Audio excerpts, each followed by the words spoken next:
Hey there guys, well today we're working with venison again. We're removing the rib bones, foreshanks, forequarter, and we'll be covering the pulled venison method and cooking up a storm using the backstraps, plus a couple of secret ingredients. I'm James Smith, the Tattoo Butcher. This, our Field to Plate series, brought to you by Hunting and Fishing New Zealand. We're going to remove our forequarters, okay? So I'm going to use my left hand and pull this up, and we're going to cut at the same time and basically work our way through the seam, okay? So you can see here it started to seam itself off. Basically just going to follow that. We don't want to go too far off, and we just want to kind of push it back, use its weight almost, because if we go too deep we're going to go into our back straps, which obviously we don't want to do. So seam that off and avoid all that good stuff. Sweet, so that's one of our forequarters off, and just seam it off. Cool, so our two forequarters off. First thing we're going to do is actually remove our foreshin. So to do this, we've got an elbow that just pops over here, and we're basically going to move over the top of that and come back in through this gap here where our joint sits, okay? So we could use the handsaw and we could saw straight through this, but we want to be efficient and nice and clean, so we're using a knife. I'm going to pop over that joint, and then we're basically just going to mark all the way around it. You can see there that our joint just sits in there, and off the end of our bench we're just going to pop that, okay? And then we're just going to trim any excess meat that's hanging around the back of it and take that off. So I recently did a really good recipe up on huntingandfishing.co.nz. You can check it out. It's an ossobuco recipe, and basically all we have to do is mark our foreshin all the way around, and we just use our handsaw and basically saw through it. You get these nice little chunks and they make a beautiful casserole. All right, the next part. So this whole part here, we can actually smoke whole if we're wanting to smoke it whole. It actually makes a really good, tasty pulled venison. So it's perfect. We can leave the bones in and then basically smoke it for 2 hours at 150 degrees Celsius, wrap it in tin foil with a little bit of juice and cook it for another 5 hours, pull it out, rest it, and then we can basically just pull all the meat off the bone. If you guys don't want to do that, we can remove the bones, which we're going to do now, and we can actually use it for a rolled roast. So first things first, we're just going to take this little bit of roughness off the top, and then we're actually just going to remove these bones. So the bones just sit just down here and down there. So we've got our scapula and our clod bone. So you can see now I'm just making a cut just down the side of the bone. Okay, so I'm clearing one side, and then what I like to do is just clear that top side, and then we're going to clear the other side. Cool, so we can really see our bone now. So finish that one off, actually just flip it over, and we can just kind of peel the meat back and cut the back.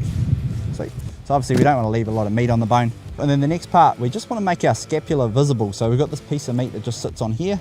So what we do is we just cut the top there, we run the tip of our knife hard into the bone, okay? Again, we don't want to leave any meat on those bones. Sweet, so now we can actually see our whole bone.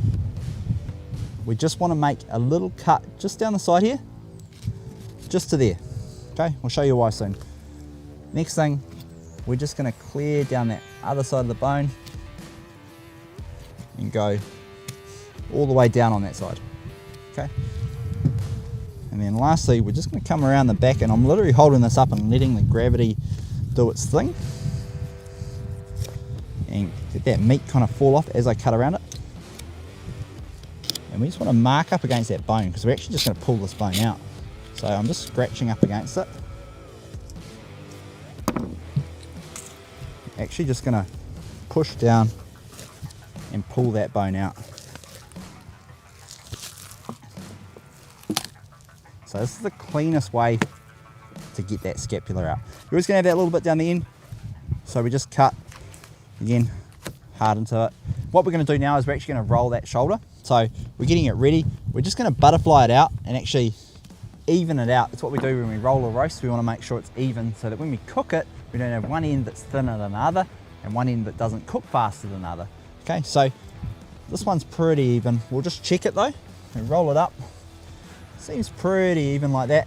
we're actually going to tie this roast now. So if you guys aren't too confident in tying a butcher's knot or tying a roast, head over to my YouTube channel, The Tattooed Butcher, and check it out. I've got an instructional video that will show you step by step.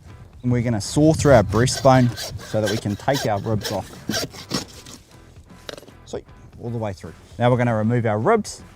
We're just going to do a nice straight cut straight across those ribs, and we're going to do the same. We're going to saw that side and then do the same on the other side.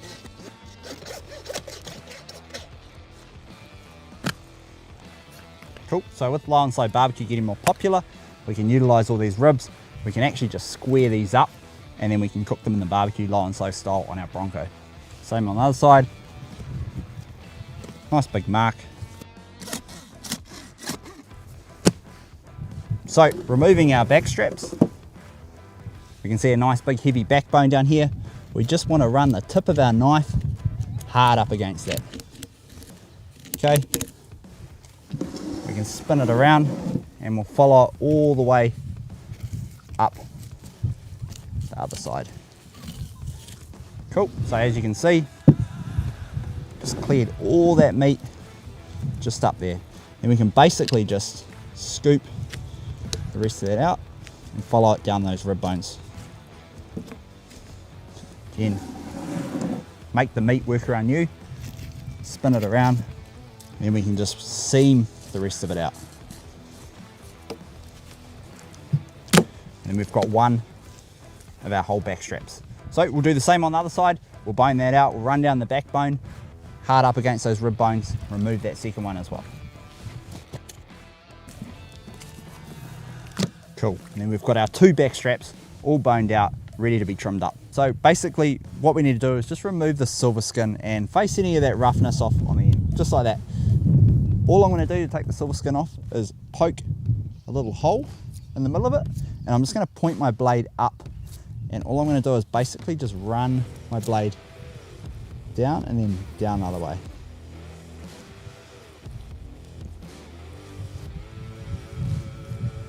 Cool. I'm just going to repeat this the whole way across the back strap.